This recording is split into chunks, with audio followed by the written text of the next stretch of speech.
lebih memilih disiksa di alam barzakh. Ketika dibangkitkan,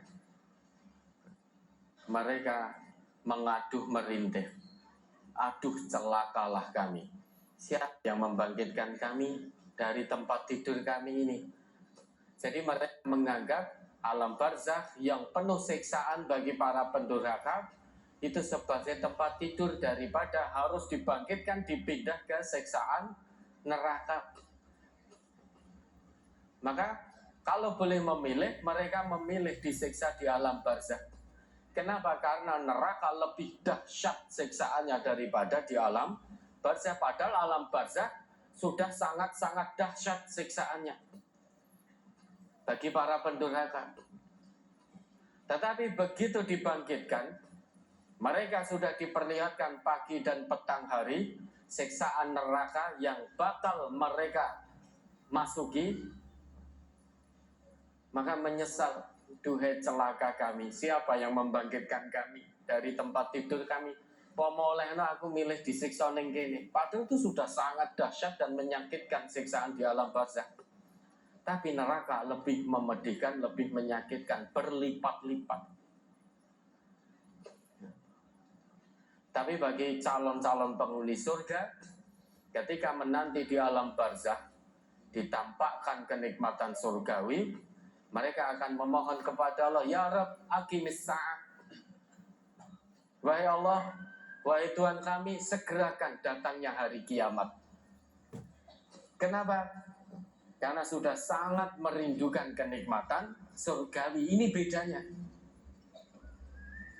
Kalau calon penghuni surga, pagi dan petang hari diperlihatkan kenikmatan surgawi, maka di masa tunggu di alam barzakh itu, mereka akan memohon pada Allah untuk disegerakan hari kiamat, biar segera menikmati kenikmatan surgawi yang tidak pernah terlihat oleh mata, tidak pernah terdengar oleh telinga manusia di dunia, dan tidak pernah bisa dibayangkan sama persis 100% oleh benak manusia ketika di dunia.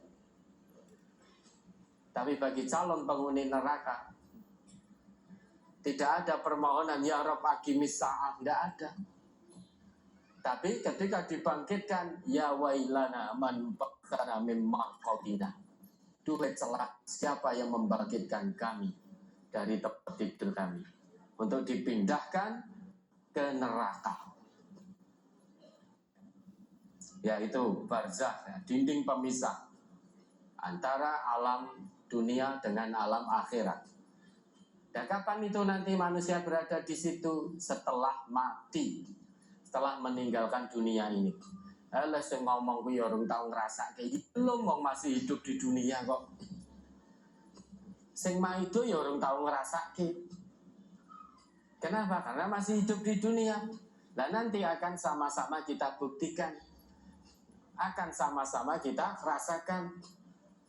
Lah kita hamba Allah yang beriman, tentu kita kepingin di alam barzakh nanti, fa in kana min ahlil jannah fa min ahlil jannah, akan diperlihatkan oleh Allah pada kita kenikmatan-kenikmatan surgawi. Maka masa tunggu di alam barzakh itu sampai datangnya hari kiamat itu dirasakan seperti tidurnya pengantin baru, karena penuh dengan kenikmatan.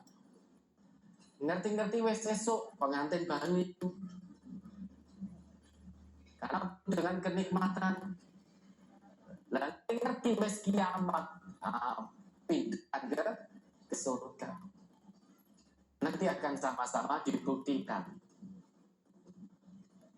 Jangan minta bukti sekali di dunia. Dulu sudah pernah ada yang meminta bukti itu kepada Rasulullah.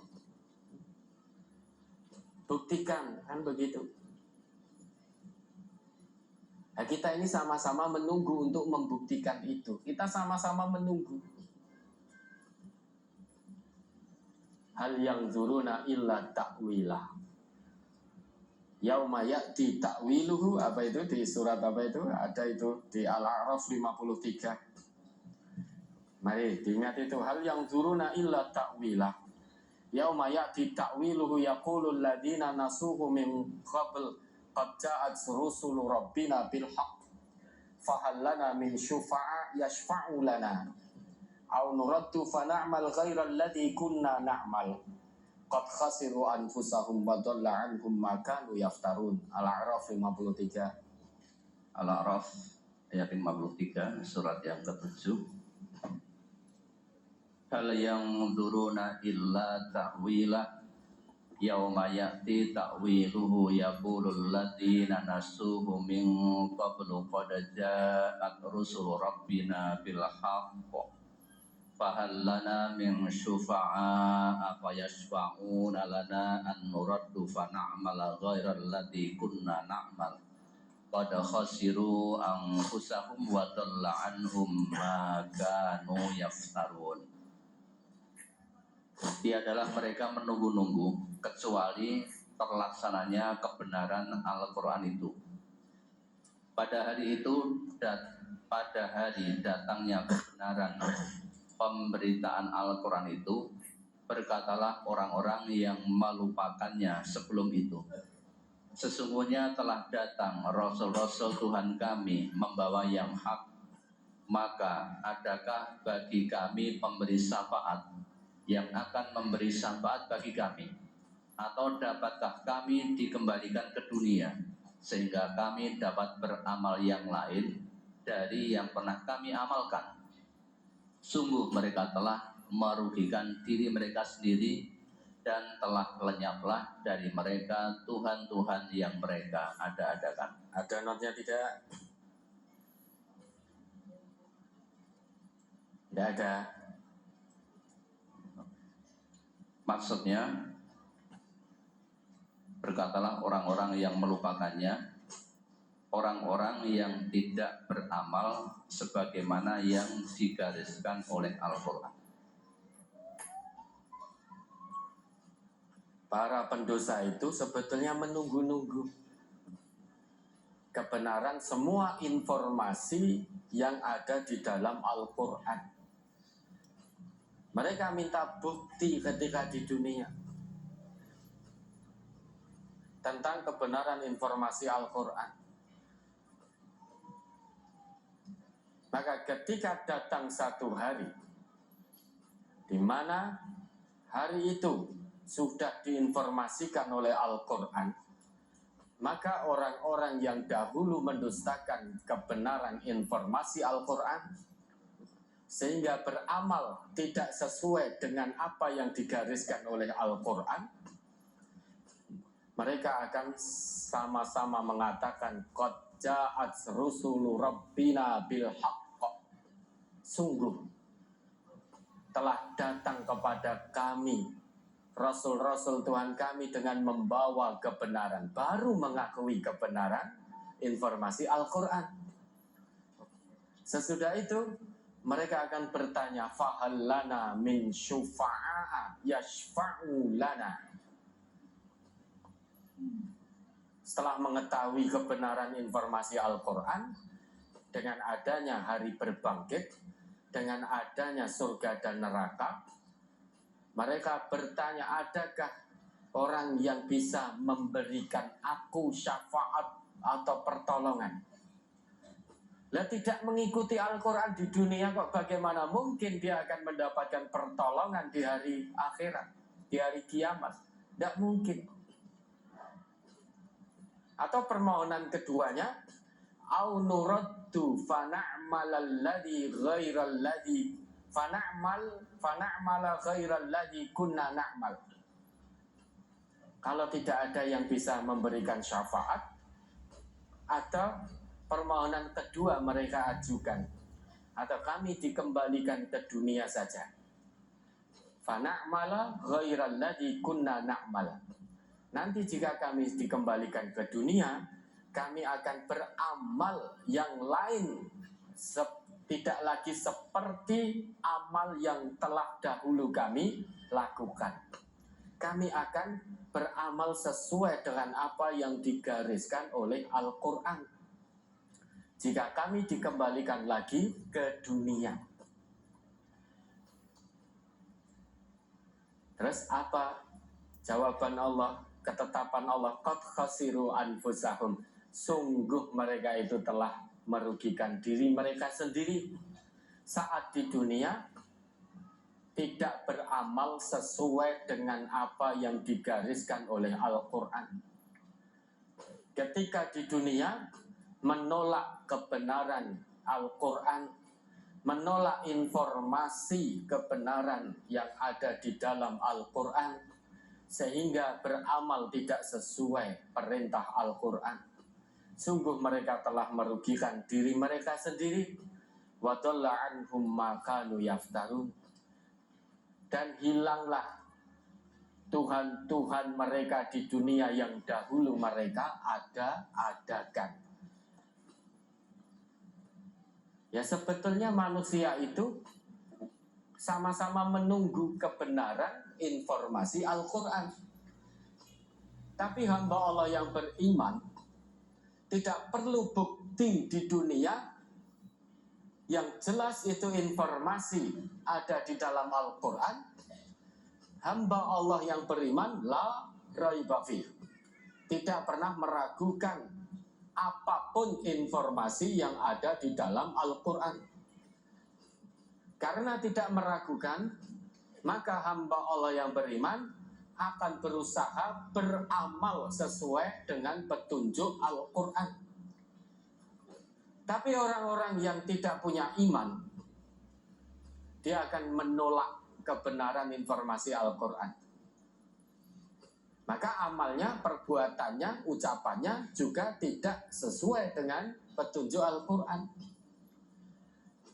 Nah, nanti ketika datang hari itu, hamba Allah yang beriman bersuka cita dengan kenikmatan demi kenikmatan.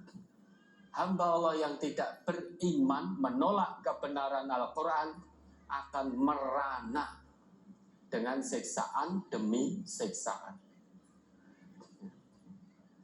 Maka Bapak Ibu, jangan sia-siakan. Mari kita jangan sia-siakan waktu yang tersisa. Waktu kita tidak lama di dunia, hanya sebentar dan sementara.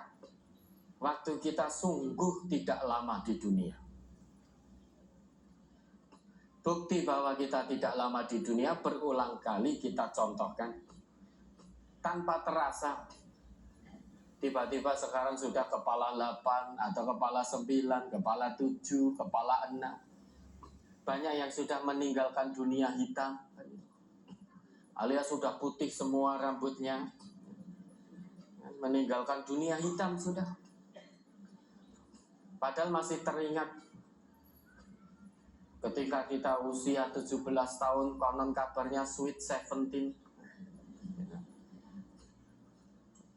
17 tahun tiba-tiba sekarang sudah 71 tahun. Hanya dibalik begitu saja. Masih terngiang dengan jelas bagaimana kita waktu muda. Koyone lagi SD wingi lho, saiki wis sudah wis ST, sudah tua. Koyone lagi SMP. Ternyata sekarang sudah semakin menua tanpa terasa. Sebentar sekali waktu kita di dunia. Padahal kalau diukur, dihitung-hitung dengan kalkulasi manusia, jane ya wis 70 tahun ini kita ya suwe banget loh. Tapi ternyata ra kroso. Mungkin yang masih muda-muda ini akan ada yang menolak, alah tenane mosok cepat waktunya. Nanti akan saudara buktikan tiba-tiba ora kroso sudah kepala 4, kepala 5. Kepala 4, kepala 5 usianya, bukan kok sirahe dadi 4, dadi 5, dadi 6. Ya, waktu kita itu sebentar sekali di dunia. Dan nanti kalau sudah kita tinggalkan dunia, kalau sudah mati, kemudian ke fase berikutnya, yaitu di barzakh, fase kita sebelum dibangkitkan nanti. Ya, ada lagi. Halaman 2, surat Al-Mu'minun ayat 106. Qalu rabbana ghalabat 'alaina shiqwatuna wa kunna qauman dhalin. Mereka berkata, ya Tuhan kami telah dikuasai oleh kejahatan kami dan adalah kami orang-orang yang sesat. Mohon dijelaskan, kami telah dikuasai oleh kejahatan kami. Jadi para pendurhaka, pendosa, pelaku kemaksiatan ketika di dunia, nanti di hadapan Allah semuanya akan mengakui perbuatannya masing-masing dengan harapan dimaafkan oleh Allah, diampuni oleh Allah, kemudian dikeluarkan dari neraka. Jadi orang kalau mengakui kesalahannya, harapannya nanti diringankan hukumannya, dan itu sudah berlaku sejak di dunia. Uang nek salah, kok terus ngakoni, bisa diringankan hukumannya. Misal di penjara sekian puluh tahun, begitu ngakoni berperilaku baik, bisa menjadi ringan hukuman dunianya. Tetapi itu tidak berlaku di akhirat. Para pendusta, para pendurhaka ini juga akan mengakui semua kesalahannya ketika di dunia. Ya Allah, saya bisa sampai berada dalam siksaan ini karena dahulu di dunia kami benar-benar dikuasai oleh kejahatan kami. Saya termasuk orang yang suka berbuat curang ketika di dunia. Kejahatan yang saya lakukan, saya berbuat curang, saya berbuat zalim, saya mencuri milik orang lain, saya korupsi, saya berzina, saya begini, begitu. Sehingga betul-betul ketika di dunia, saya ini sudah dikuasai oleh kejahatan. Dan sungguh wahai Allah, kami ini orang-orang yang sesat. Itu mengaku di hadapan Allah nanti dengan harapan fa'tarafna bidunubina fahal ila khurujim min sabil. Coba Al-Mu'min ayat berapa itu? 10 atau 10 dan 11 atau berapa itu? Quran surat Al-Mu'min. Lanjutannya tadi.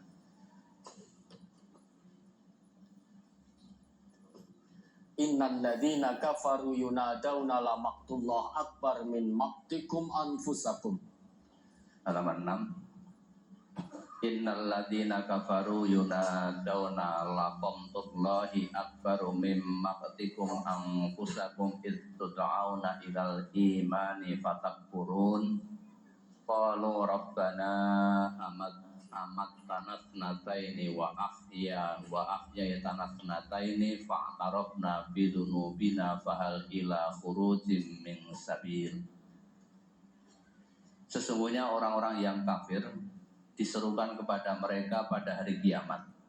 Sesungguhnya kebencian Allah kepadamu lebih besar daripada kebencianmu kepada dirimu sendiri, karena kamu diseru untuk beriman, lalu kamu kafir.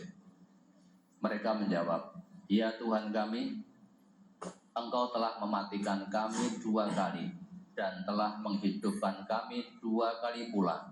Lalu kami mengakui dosa-dosa kami. Maka adakah sesuatu jalan bagi kami untuk keluar dari neraka? Ya dah. Jadi para pendurhaka nanti di hari kiamat, di pengadilan Allah, diserukan kepada mereka, kebencian Allah terhadapmu itu lebih besar daripada kebencianmu terhadap dirimu sendiri. Para pendosa pendurhaka itu nanti di hari berbangkit dia benci dengan dirinya. Kenapa dulu ketika aku diseru untuk beriman justru aku kafir? Dia benci dengan dirinya sendiri, menyesal, kemudian benci. Wong diseru iman kok malah milih kafir? Dia benci kepada dirinya. Andai kata dulu aku beriman, niscaya aku tidak disiksa di neraka ini. betapa bencinya mereka kepada diri mereka sendiri. Tetapi kemurkaan Allah lebih besar daripada kebencian mereka terhadap dirinya sendiri. Apapun permohonan mereka ditolak semuanya oleh Allah. Termasuk dalam ayat ini, qalu rabbana amattana thnataini wa ahyaitana thnataini fa'tarafna bidunubina. Ya Allah, ya Tuhan kami, sungguh Engkau telah mematikan kami 2 kali. Kita ini, manusia ini, awalnya kita tidak ada, kemudian dihidupkan oleh Allah, kemudian dimatikan, kemudian dibangkitkan lagi. Maka kita manusia ini dimatikan 2 kali oleh Allah, dihidupkan oleh Allah juga 2 kali. Awalnya tidak ada, kemudian diciptakan oleh Allah menjadi ada, kemudian nanti dimatikan oleh Allah, tinggalkan dunia, kemudian dihidupkan yang kedua kali untuk menerima pertanggungjawaban amal perbuatannya ketika dia hidup di dunia. Sesudah itu dia memohon kepada Allah, mengakui semua dosa-dosanya. Fa'tarafna bidunubina. Dan kami mengakui dosa-dosa kami. Termasuk tadi, qalu rabbana ghalabat, apa tadi? Shiqwatuna, ghalabat alaina shiqwatuna. Ya Allah, sungguh telah menguasai diri kami, kejahatan kami telah menguasai kami. Itu mengakui semua dosa-dosanya. Fa'tarafna bidunubina. Sesudah mengakui semua kejahatan di dunianya, mengakui semua kemaksiatannya ketika hidup di dunia, mengakui dosa-dosa yang telah dilakukannya ketika di dunia, dia mengajukan permohonan kepada Allah, fahal ila khurujim min sabil. Sesudah kami mengakui dosa-dosa kami, wahai Allah, adakah sesuatu yang bisa mengeluarkan kami dari neraka ini? Jadi rumangsane nek wis ngakoni dosane, engko terus diculke saka neraka. Semua permohonannya ditolak. Semua pengakuan dosanya ketika di dunia diakui semuanya juga ditolak oleh Allah. Ya wis nek ngono rasa nglakoni, ndak bisa. Tetap kita kalau sudah sampai di pengadilan akhirat, semuanya akan kita akui. Bagaimana tidak mengakui? Wong semuanya tercatat rapi kok dalam kitab catatan amal tadi. Perbuatan dosa sekecil apapun, baik itu dosa kecil, sedang, besar, semuanya tercatat rapi. Mali hadal kitab la yughadiru saghiratan wala kabiratan illa ahsaha. Kitab catatan apa ini yang tidak meninggalkan dosa kecil dan juga dosa besar, kecuali tercatat dengan rapi. Maka tidak ada jalan lain kecuali mengakui semua perbuatan dosanya. Tetapi meski mengakui semua perbuatan dosanya, tidak ada jalan keluar dari neraka. Fadzuqu bima kuntum takfurun, kata Allah begitu.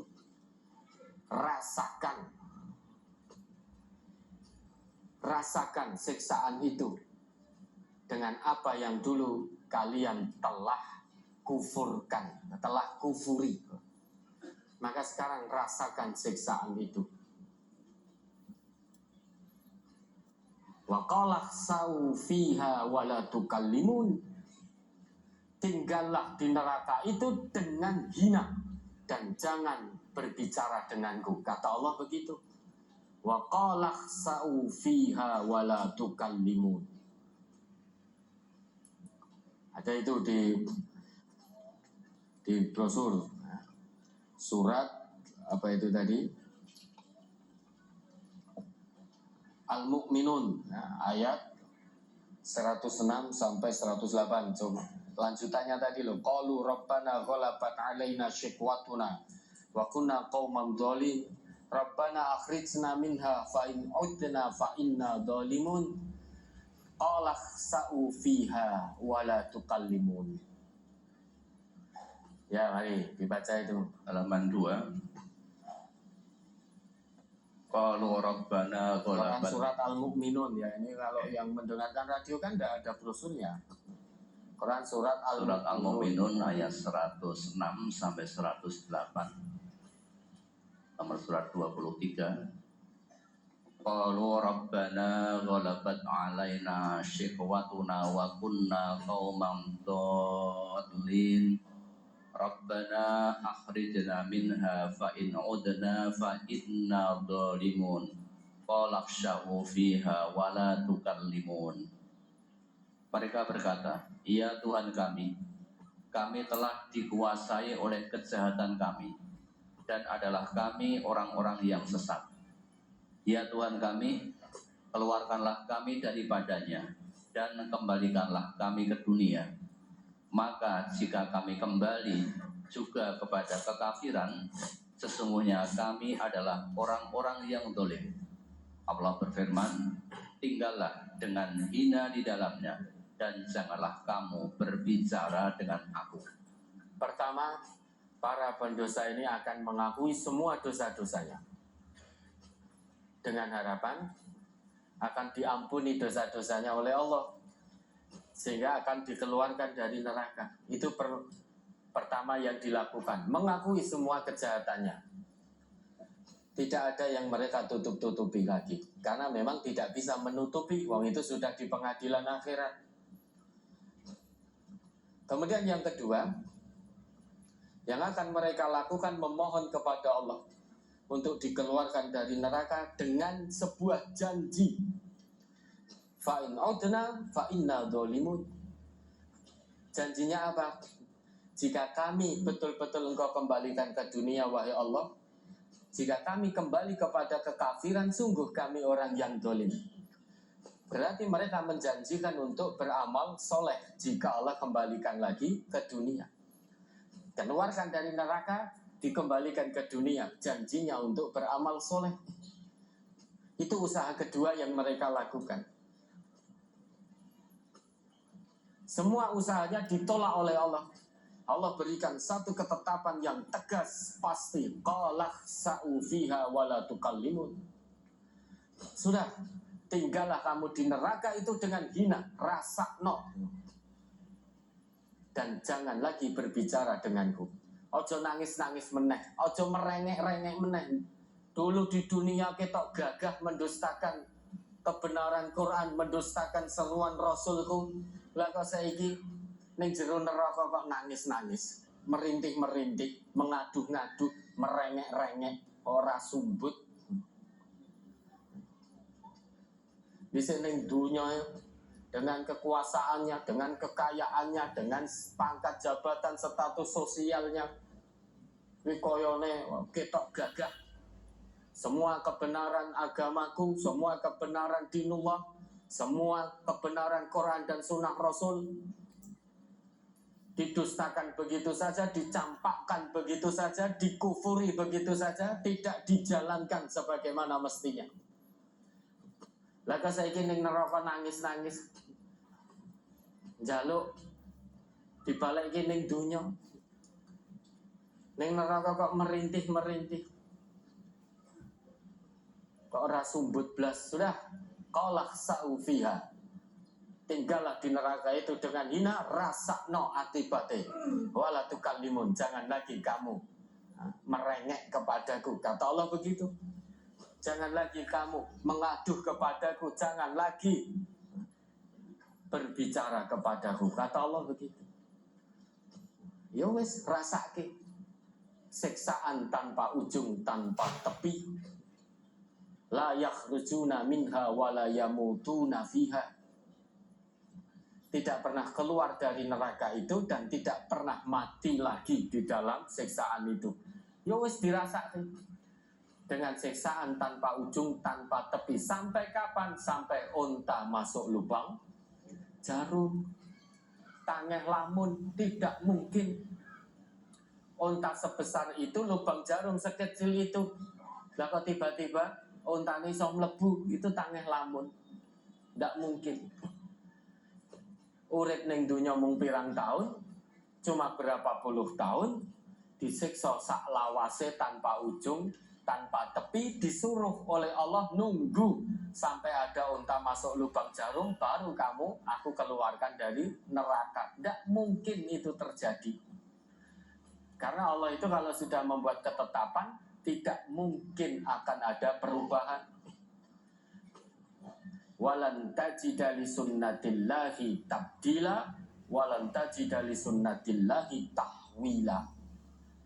Sekali-kali kamu tidak akan mendapati ketetapan Allah itu mengalami pergantian, mengalami perubahan.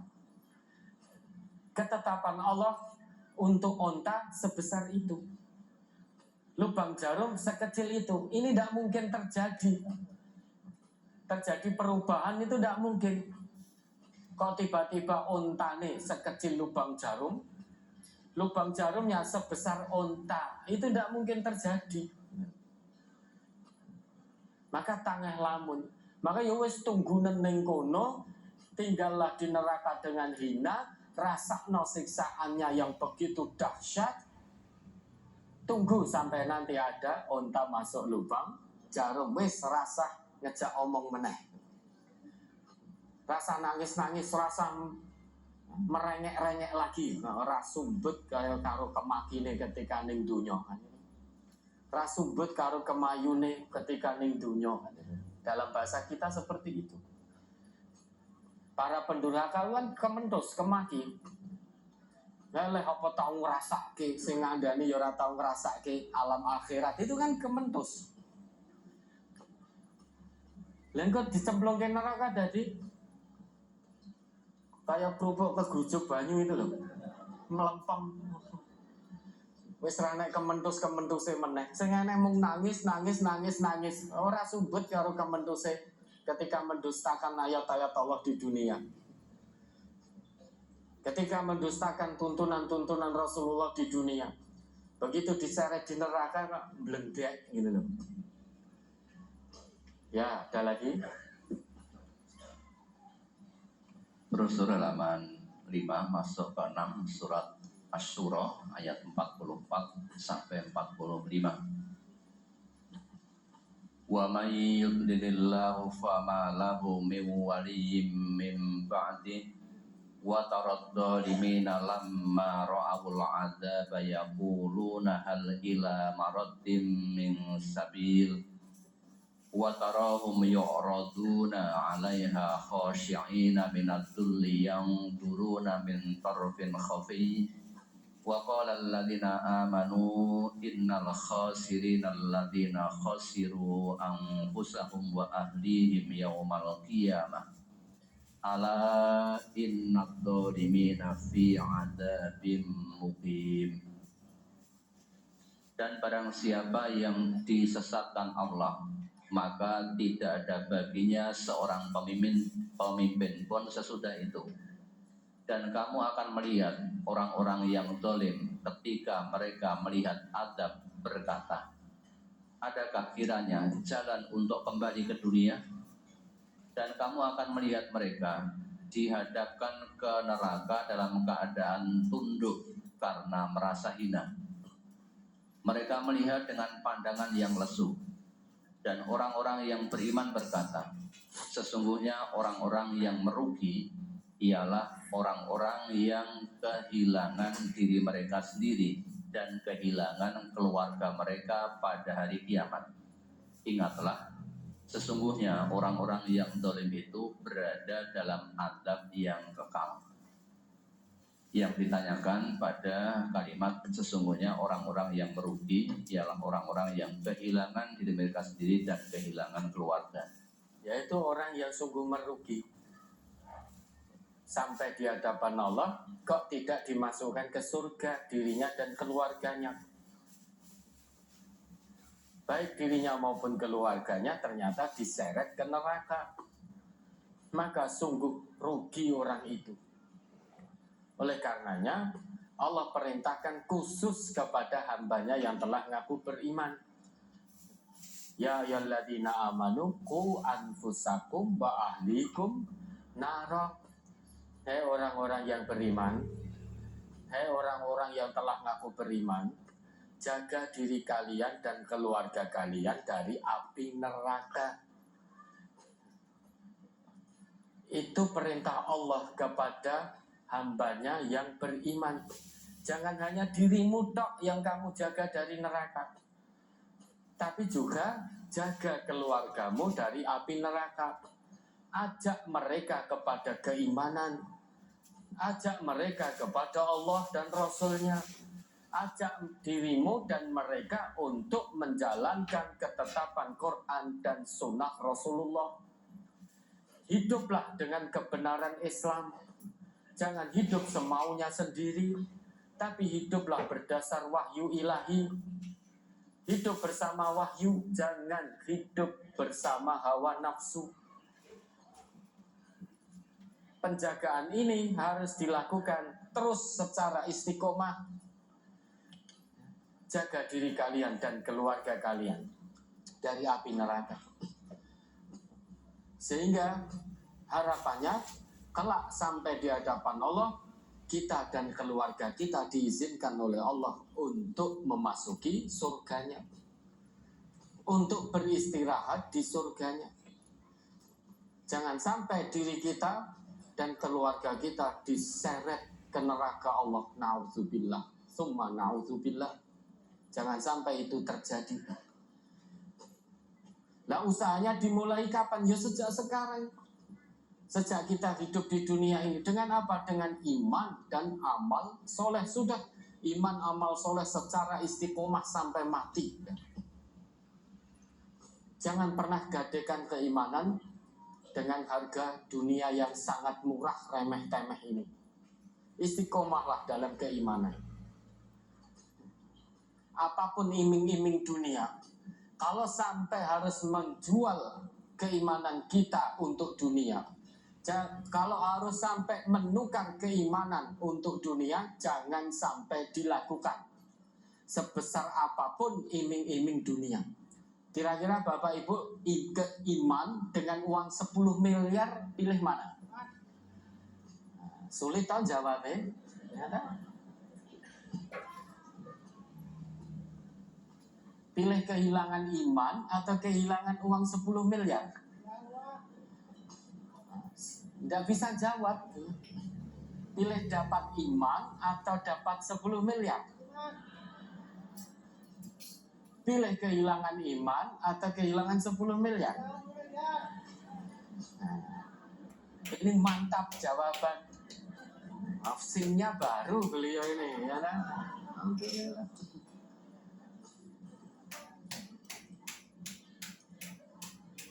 Jika saat ini harus memilih, saat ini kehilangan iman atau kehilangan uang ratusan juta atau uang miliaran? Kehilangan iman atau kehilangan pangkat dan kedudukan? Pilih mana?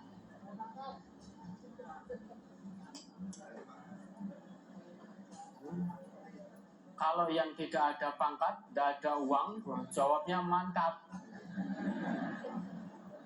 Pilih kehilangan uang, orang nek duitnya kok. Kehilangan pangkat, orang di pangkat kok. Ini yang ditanya orang yang berpangkat, berkedudukan, dan yang berharta. Pilih iman atau pilih pangkat dan kedudukan? Pilih iman atau pilih harta? Bingung jawabnya, ya kan? Maka kalau hamba Allah yang benar-benar beriman, jangankan hanya pangkat kedudukan yang secuil. Kita katakan secuil itu, kalau kita punya kekuasaan misalnya, kan tidak menguasai dunia juga. Paling hanya menjadi penguasa di negeri setempat.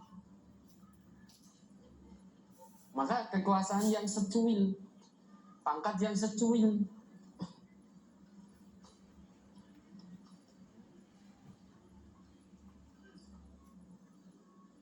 Jangankan harta yang hanya secuil juga. Toh harta dunia tidak dimiliki sendiri, dibagi, direbutkan oleh manusia, oleh binatang, dan oleh makhluk-makhluk Allah yang lain. Jangankan harta yang secuil, andai kata dunia dan seisinya itu diberikan kepada kita, dengan catatan kita harus kehilangan keimanan kita, niscaya iming-iming dunia seisinya akan kita tolak mentah-mentah. Itu orang yang dadanya penuh dengan keimanan. Kalau hilang iman, kemana kita akan mencari? Coba tanyakan nurani kita masing-masing. Kalau saat ini kita kehilangan keimanan kepada Allah, iman kita gadekan untuk kepentingan dunia, kemana kita akan mencari keimanan yang hilang itu? Apakah ada perusahaan yang produksi iman? Apakah ada toko yang jual iman, baik offline maupun online? Mau kemana COD? COD apa? Iman apa ada? Tidak ada. COD iman itu tidak ada. Kemana mau mencari? Padahal yang bisa menyelamatkan kita dunia dan akhirat hanya iman yang mantap kepada Allah dan Rasulnya. Kalau hilang kedudukan, itu masih bisa diusahakan. Hilang harta masih bisa dicari. Hilang iman, kemana mau mencari? Hilang kedudukan ya bisa berusaha, paling tidak di negeri kita ini 5 tahun sekali lah. Maka jangan gadekan keimanan hanya untuk sebuah jabatan. Rugi sudah. Jangan gadekan keimanan hanya untuk harta benda duniawi. Rugi sudah. Jabatan dunia, pangkat dunia, harta dunia itu sementara dan pasti kita tinggalkan. Untuk apa kita mengejar sesuatu yang pasti kita tinggalkan dengan menggadekan keimanan kepada Allah? Untuk apa coba? Mulia menurut Allah bukan dengan tingginya jabatan, pangkat, kedudukan dunia. Kemuliaan menurut Allah tidak diukur dengan banyaknya harta dunia. Coba diingat kembali itu Fatir ayat 10. Man kana yuridul izzah falillahil izzatu jami'an. Ilaihi yas'adul kalimut thayyib wal 'amalus shalih yarfa'u. Surat Fatir nomor surat 35 ayat 10. Man kana yuridul izzata falillahil izzatu jami'an. Ilaihi yas'adul kalimut thayyib wal 'amalus shalih yarfa'u. Walladzina yamkuruna sayyi'ati lahum 'adzabun syadid wa makru ulaika huwa yabur. Barang siapa yang menghendaki kemuliaan, maka bagi Allah lah kemuliaan itu semuanya.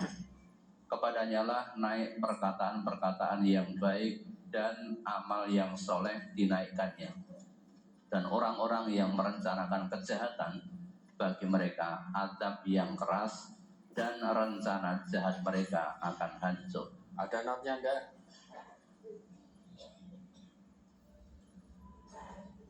Sebagian ahli tafsir mengatakan bahwa perkataan yang baik itu ialah kalimat tauhid, yaitu la ilaha illallah, dan ada pula yang mengatakan zikir kepada Allah, dan ada pula yang mengatakan semua perkataan yang baik yang diucapkan karena Allah. Kemudian Berikutnya, amal yang soleh yang dinaikkannya maksudnya ialah bahwa perkataan baik dan amal yang baik itu dinaikkan untuk diterima dan diberinya pahala. Ya, kemuliaan itu semuanya milik Allah. Jadi tolok ukur kemuliaan di sisi Allah itu tidak sebagaimana tolok ukur kemuliaan menurut manusia. Seseorang mulia atau tidak bukan karena pangkat jabatan kedudukan duniawi, juga bukan karena banyaknya harta duniawi. Menurut Allah dalam ayat ini, seseorang itu mulia ketika dia beriman dan beramal soleh, baik dengan ucapan maupun dengan perbuatannya. Ucapan yang baik dan benar, perbuatan yang baik dan benar, itu akan sampai kepada Allah, naik sampai kepada Allah, untuk kemudian diberi balasan kebaikan, sehingga mulialah orang yang berucap baik dan benar, orang yang berbuat baik dan benar menjadi mulia dunia dan akhirat. Sehingga tidak ada pangkat dunia yang bisa menjadikan seseorang mulia di hadapan Allah tanpa iman dan amal soleh. Tidak ada banyaknya harta dunia itu kok menjadikan seseorang mulia di hadapan Allah tanpa iman, itu tidak ada. Jika tingginya pangkat dan kekuasaan itu otomatis membawa seseorang, menjadikan seseorang mulia di hadapan Allah meski tanpa keimanan, maka Fir'aun pasti akan mulia di hadapan Allah. Karena kekuasaan yang luar biasa yang ada pada Fir'aun pada waktu itu.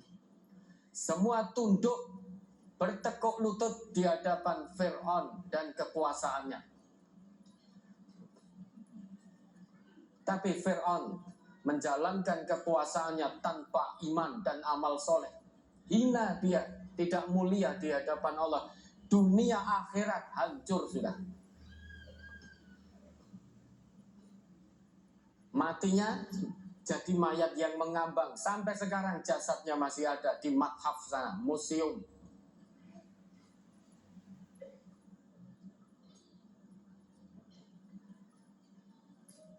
Jika tingginya pangkat kekuasaan seseorang itu otomatis menjadikan dia mulia di hadapan Allah meski tanpa iman, tentu Fir'aun akan mulia. Jika banyaknya harta menjadikan seseorang mulia di hadapan Allah meski tanpa iman, tentu Qarun akan mulia di hadapan Allah. Tapi Qarun tidak amanah dengan hartanya. Qarun berlaku mutraf. Amanah harta dari Allah tidak ditunaikan dengan baik karena tidak beriman kepada Allah. Jika tingginya ilmu dunia seseorang menjadikan dirinya mulia otomatis di hadapan Allah meski tanpa iman, maka sudah ada Haman yang mendahului. Tentulah Haman mulia di hadapan Allah. Tapi Haman kafir, tidak beriman kepada Allah. Maka hina mereka bertiga. Maka kalau kita ingin mulia dunia akhirat, kejar kemuliaan itu dengan iman dan amal soleh. Kejar dengan takwa kemuliaan itu, bukan dengan pangkat. Kalau ternyata Allah berikan amanah kedudukan pada kita, jalankan kedudukan itu sebaik-baiknya sesuai dengan amanah Allah dan Rasulnya. Maka kita kejar ketakwaan dengan kedudukan itu, dengan cara menjalankan amanah kedudukan itu sebagaimana yang telah digariskan oleh Allah dan Rasulnya. Begitu pula amanah harta, begitu pula amanah ilmu atau amanah-amanah yang lain. Semua titipan Allah kita sikapi sebagai amanah ilahiyah, maka akan kita tunaikan sebaik-baiknya untuk mengejar kebahagiaan akhirat, untuk meningkatkan ketakwaan kita kepada Allah. Maka Bapak Ibu semuanya, kalau kebetulan Allah titipkan amanah ke panjenengan, apapun itu, kedudukan misalnya, jangan sikapi itu sebagai jabatan, tapi sikapi sebagai amanah ilahiyah.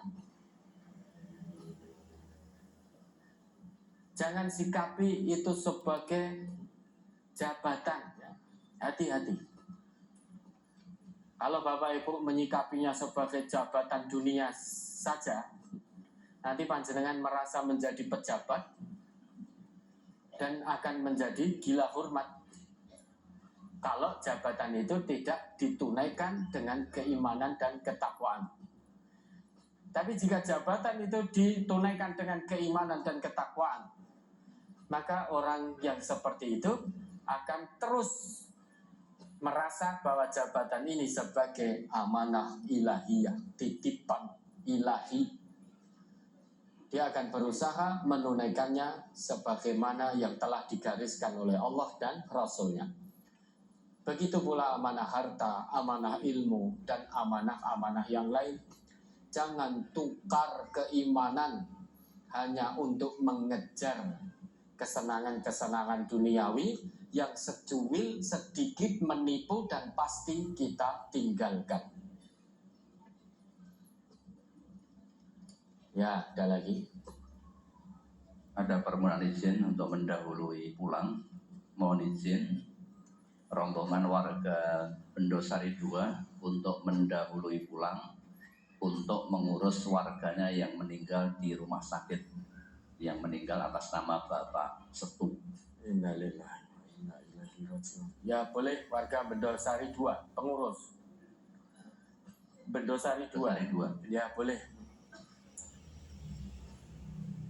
Dan di Fatir ayat 10 tadi kan terakhir ditutup walladzina yamkuruna sayyi'at wa makru wallahu ma'adzabun syadid wa makru ulaika huwa yabur. Dan siapa saja yang merencanakan rencana jahat, berbuat makar untuk mengejar kepentingan dunia dengan cara-cara yang jahat, maka ancaman yang Allah berikan, mereka itu sudah ditunggu oleh siksaan yang sangat pedih. Wa makru ulaika huwa yabur. Rencana mereka pasti akan hancur dunia, hancur akhirat. Hancur dunia, binasa di akhirat. Kan banyak toh orang yang menghalalkan segala cara untuk mengejar kesenangan dunia. Itu banyak. Biasanya orang yang menggadaikan keimanannya untuk sesuatu dunia ini, dia akan menghalalkan segala cara. Rencana-rencana jahat, tipu daya, itu rela mereka jalani untuk kepentingan mendapatkan kesenangan dunia yang sesaat, tanpa sadar bahwa orang-orang yang merencanakan jahat diancam oleh Allah dengan siksaan yang sangat keras. Lahum adzabun syadid wa makru ulaika huwa yabur. Rencana mereka itu pasti akan hancur. Hancur di dunia, binasa di akhirat. Maka berusaha semaksimalnya. Jangan menggadaikan keimanan untuk kesenangan dunia yang secuil. Ya, ada lagi. Masih di brosur halaman 7, surat Al-Baqarah ayat 166, 167. Ittabarra'a alladhina tubi'u minal ladhina taba'u wa ra'awul 'adzaba wa taqatta'at bihimul asbab wa qala alladhina taba'u law anna lana karratan fanatabarra'a minhum kama tabarra'u minna kadzalika yurihimullahu a'malahum hasaratin 'alaihim wa ma hum bikharijina minan nar. Ketika orang-orang yang diikuti itu berlepas diri dari orang-orang yang mengikutinya dan mereka melihat siksa, dan ketika segala hubungan antara mereka terputus sama sekali, dan berkatalah orang-orang yang mengikuti, seandainya kami dapat kembali ke dunia, pasti kami akan berlepas diri dari mereka sebagaimana mereka berlepas diri dari kami. Demikianlah Allah memperlihatkan kepada mereka amal perbuatannya menjadi sesalan bagi mereka, dan sekali-kali mereka tidak akan keluar dari api neraka. Pertanyaan yang pertama, mohon dijelaskan.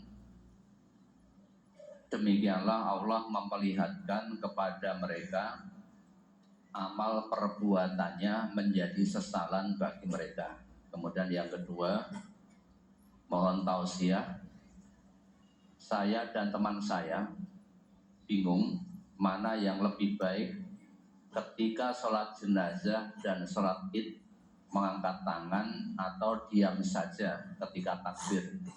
Karena semua ibadah itu ada tuntunannya dari Rasulullah. Karena kalau saya mengikuti salah satu pendapat seseorang, takutnya taklid, karena yang diikuti nanti akan berlepas diri. Ustaz, mohon tausiah. Yang pertama, pada hari kiamat nanti Allah buka semua perbuatan yang pernah dilakukan oleh manusia ketika di dunia. Nah, dulu orang-orang yang mengikuti dengan membabi buta tanpa dalil yang dibenarkan oleh agama, itu juga akan melihat perbuatannya.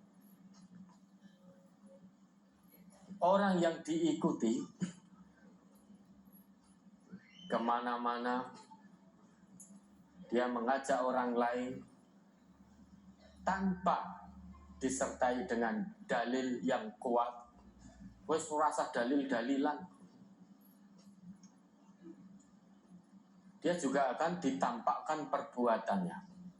Baik yang mengikuti tanpa dalil, yang mengajak orang lain untuk diikuti juga tanpa dalil yang dibenarkan oleh agama, semuanya akan mendapati bahwa perbuatannya itu ternyata tidak benar.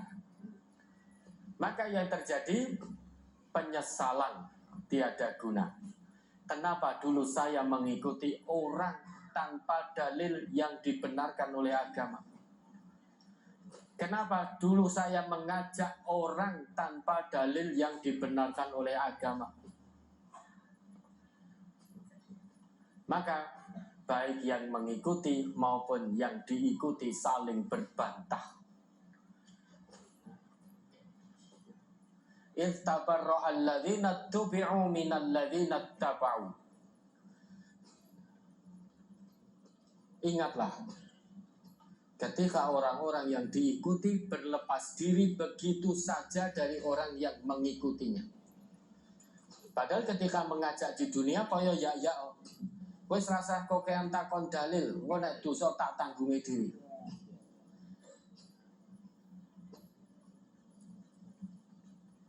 Wis pokoknya cukup iki amalno, enggak usah banyak tanya tentang dalil. Engko umpama dosa tak tanggungi dhewe. Nah kan kaya ya. Begitu sampai di hadapan Allah, dimintai pertanggungjawaban, memikul perbuatannya sendiri saja yang tanpa dalil yang dibenarkan oleh agama saja sudah tidak kuat, apalagi harus memikul perbuatan dosa orang-orang yang mengikutinya. Tambah tidak kuat lagi. Maka orang-orang yang diikuti akan berlepas diri nanti dari orang yang mengikuti. Wa ra'awul 'adzaba wa taqatta'at bihimul asbab. baik yang ketika di dunia mengikuti atau diikuti, semuanya akan melihat siksa neraka. Dan terputus semua hubungan yang pernah ada di dunia. Melihat itu, lantas orang-orang yang mengikuti tadi, melihat orang yang diikuti berlepas diri darinya begitu saja, maka mereka mengatakan, wa qala alladziina ittaba'u law anna lana qarratan fanatabarra'a minhum kama tabarra'u minna. Dan orang-orang yang mengikuti mengatakan, seandainya kami bisa kembali ke dunia, pasti kami akan berlepas diri dari mereka, tidak lagi mengikuti mereka. Sebagaimana hari ini mereka berlepas diri dari kami. Sesudah nyata bahwa apa yang dilakukan itu ternyata tidak benar menurut Allah dan Rasulnya, yang ada perbuatan itu, amal mereka ditampakkan dengan gamblang nyata oleh Allah, kemudian menjadi penyesalan mereka. Wa ma hum bikharijina minan nar. Mereka tidak akan pernah bisa keluar dari neraka. Ini penyesalan yang tiada guna. Terus kemudian pertanyaan kedua tadi, bagaimana baiknya ketika sholat Idul Fitri, sholat jenazah, takbir angkat tangan atau tidak? Maka kita mencontoh Rasulullah. Ada tidak riwayat dari Rasulullah yang menyebutkan bahwa ketika kita takbir sholat Idul Fitri maupun Idul Adha ataupun sholat jenazah tidak angkat tangan? Ada tidak riwayat dari Rasulullah yang menyebutkan itu? Kalau tidak ada atau kita belum menemukan, maka takbirnya pun kita juga angkat tangan. Karena belum kita temukan riwayat yang menyebutkan bahwa takbir di Idul Fitri maupun Idul Adha ataupun sholat jenazah tidak perlu angkat tangan di takbir yang kedua, ketiga, keempat, kelima, keenam, dan ketujuh. Kalau belum kita temukan riwayat seperti itu, maka takbir yang kita lakukan sebagaimana kita takbiratul ihram ketika kita memulai sholat, maka dengan angkat tangan. Ya, ada lagi. Di halaman 7 surat Al-Ahzab ayat 66 sampai 68. Yauma tuqallabu wujuhuhum fin nari yaquluna ya laitana ata'na Allah wa ata'na ar-rasula wa qalu rabbana inna ata'na sadatana wa kubara'ana fa'adalluna sabila Rabbana atihim ti'afaini minal adabi wal'anhum la'nan kabira. Pada hari ketiga muka mereka dibulak-balikkan dalam neraka. Mereka berkata, alangkah baiknya andai kata kami taat kepada Allah dan taat pula kepada Rasul. Dan mereka berkata, ya Tuhan kami, sesungguhnya kami telah mentaati pemimpin-pemimpin dan pembesar-pembesar kami. Kalau mereka menyesatkan kami dari jalan yang benar, ya Tuhan kami, timpakanlah kepada mereka azab 2 kali lipat dan kutuklah mereka dengan kutukan yang besar. Pertanyaan, apakah kita boleh berdoa seperti ayat tersebut berkaitan dengan pejabat atau wakil rakyat di negeri ini yang zalim, pendusta, korupsi, dan lain-lain? Tahu dari mana? Jangan berdoa seperti itu, doakan yang baik. Kalau memang ada oknum pejabat yang zalim pada rakyat, doakan. mudah-mudahan sadar dari perbuatan zalimnya, kembali kepada Allah dan Rasulnya, dilunakkan hatinya, ya, dilunakkan hatinya, sehingga menyadari bahwa apa yang telah dilakukan itu menyimpang dari aturan Allah dan Rasulnya. Perbuatan zalim kepada rakyat itu penyimpangan, bentuk penyimpangan dari aturan Allah dan Rasulnya. Kalau ada oknum pejabat yang zalim kepada rakyatnya, ketahuilah itu bentuk penyimpangan dari aturan Allah dan Rasulnya. Maka kita doakan, mudah-mudahan terbuka hati beliau-beliau itu, sehingga bisa berbuat adil kepada rakyatnya. Ini kalau ada oknum pejabat yang menyimpang. Dan kita doakan semua pejabat-pejabat kita, pemimpin-pemimpin kita di negeri ini, kita doakan senantiasa mendapatkan bimbingan dari Allah, senantiasa mendapatkan perlindungan dari Allah, kasih sayang dari Allah, ridha dari Allah, sehingga betul-betul menjalankan amanah kepemimpinan ini sesuai dengan apa yang Allah dan Rasul gariskan. Kita doakan seperti itu. Jangan terus didoakan wal'anhum la'nan kabira atau wal'anhum Rabbana atihim di'faini minal adab wal'anhum adaban kabira.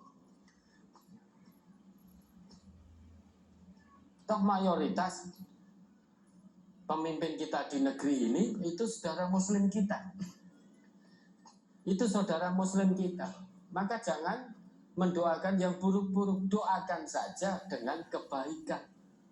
Karena itu mayoritas saudara muslim kita, satu iman dengan kita, satu akidah dengan kita.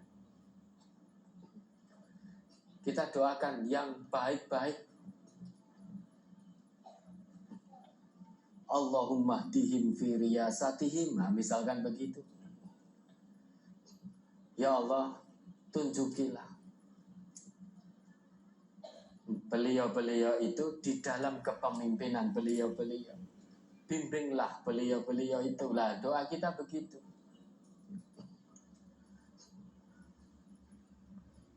Lah, doa ini yang ada dalam ayat ini ketika nanti di hadapan Allah, orang yang diikuti berlepas diri dari yang mengikuti. Pemimpin-pemimpinnya berlepas diri. Pembesar-pembesar yang diikuti ketika di dunia berlepas diri. Maka orang-orang yang mengikuti sebagai bentuk keputusasaan memohon kepada Allah, Rabbana atihim di'faini minal adab wal'anhum adaban kabira.